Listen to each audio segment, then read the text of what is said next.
semuanya, apa kabar kalian? Semoga kalian dalam keadaan sehat selalu ya. Oh ya, hari ini hari Minggu tanggal 29 Desember tahun 2024. Tepatnya kita semua sedang ada di penghujung tahun ya, atau akhir tahun dari 2024. Di video kali ini aku akan membahas perubahan apa aja yang mau aku lakuin dan harus aku lakuin di tahun 2025 untuk perbaikan diri ataupun upgrade wawasan aku ya. Tentunya kita semua memiliki harapan yang terbaik di tahun 2025 untuk diwujudkan. Jadi guys, di tahun 2025 ini aku pengen banget ngelakuin perubahan besar dalam hidup aku ya. Semuanya memang berproses, tetapi insya Allah aku akan menjalani proses itu sesuai dengan apa yang aku inginkan. Salah satunya itu aku udah nulis semua daftar yang aku mau atau apa yang aku harus lakuin di tahun 2025 ini untuk perubahan ya. Nanti juga ini aku mau cetak loh biar apa ya, aku nggak lupa dengan apa yang aku mau. Kadang-kala kan, jadi gini, aku seorang ibu rumah tangga, aku banyak kesibukan, mengurus anak, suami, rumah, kadang juga kan banyak ngajarin anak buat sekolah dan lain sebagainya. Akhirnya yang tadinya aku konsisten banget, atau misalnya aku punya niat atau tekad yang kuat, karena lelah, aku jadi males. Nah, di tahun 2025 ini aku benar-benar mau ngelakuin perubahan besar seperti menghindari kebiasaan buruk ya, menunda-nunda waktu misalnya. Karena memang yang aku rasain kalau misalnya kita terlalu banyak menunda-nunda waktu itu, pekerjaan kita akan terbengkelai gitu. Jadi jadi semuanya itu kayak malas aja buat dikerjain. Nah, di tahun 2025 ini aku akan perbaiki itu semua. Sebenarnya juga aku bukan orang yang tipe pemalas, cuman kadang kalau udah capek ya udah aku udah nggak mau ngapa-ngapain lagi. Nah, dari sebab itu aku mau merubah kebiasaan atau pola yang biasanya aku lakuin supaya lebih terstruktur ataupun lebih terjadwal ya, lebih rapi lagi untuk dilakuin. Lalu di tahun 2025 ini aku pengen banget ya, yang pertama aku lebih disiplin, lalu lebih konsisten dalam menambah wawasan ataupun ilmu. Karena yang namanya ilmu ataupun wawasan itu memang sangat berguna ya, dan kita atau misalnya aku harus tetap belajar nih.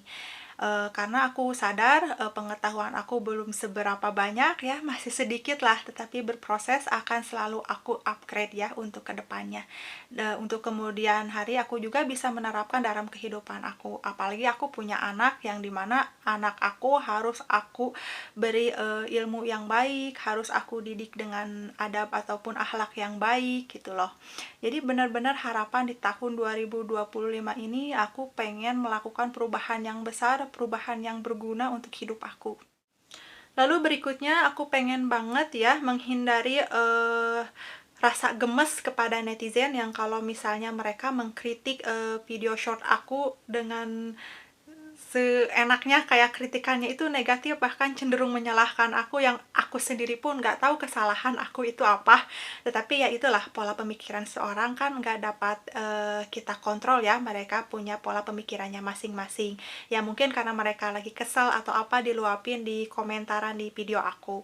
Dan mulai dari sekarang aku nggak akan gubris komentaran yang negatif dan aku akan berusaha menjadi seorang kreator pemula nih yang benar-benar newbie, yang benar-benar baru untuk lebih bijaksana lagi, untuk lebih sabar lagi ya.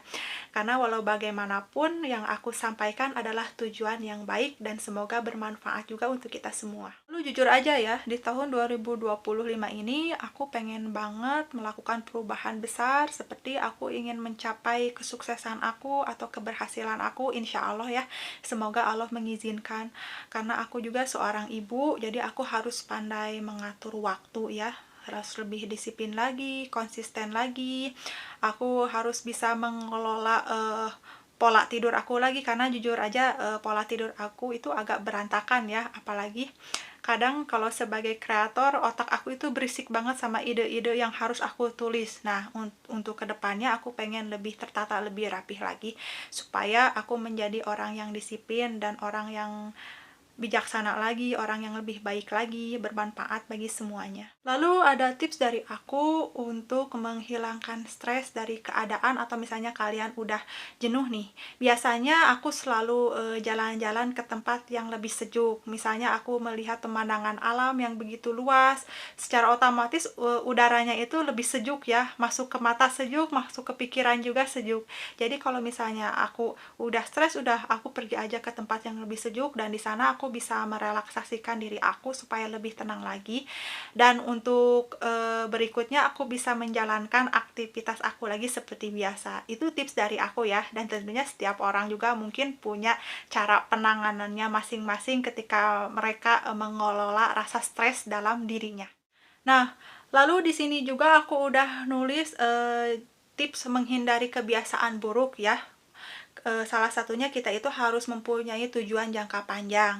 Misalnya kita pengen memiliki rumah, memiliki usaha, insya Allah kita pasti bisa. Asalkan satu nih, kita harus punya niat ataupun tekad yang kuat. Kita harus percaya diri, kita harus yakin bahwa Allah akan selalu membantu setiap apapun yang kita lakukan. Apabila kita tetap menjadi orang yang baik, orang yang bermanfaat ya, bukan dimanfaatkan, lalu orang yang pandai bersyukur. Kita harus benar-benar pandai bersyukur, memperbanyak rasa syukur agar supaya Allah selalu menambah nikmat kita. Nah guys, semoga di tahun 2025 yang akan mendatang, sebentar lagi kita bisa mewujudkan cita-cita yang kita impikan ataupun cita-cita yang kita mau ya. Aku berdoa yang terbaik untuk kita semua, termasuk untuk diri aku. Lalu untuk tahun 2024, kita harus berterima kasih atas pelajaran yang telah diberikan untuk kita. Karena kita menjadi pribadi yang lebih kuat, yang lebih bijaksana lagi untuk tahun 2025. Sampai jumpa di video berikutnya. Semoga kalian selalu sehat ya, dan semangat terus. Bye bye.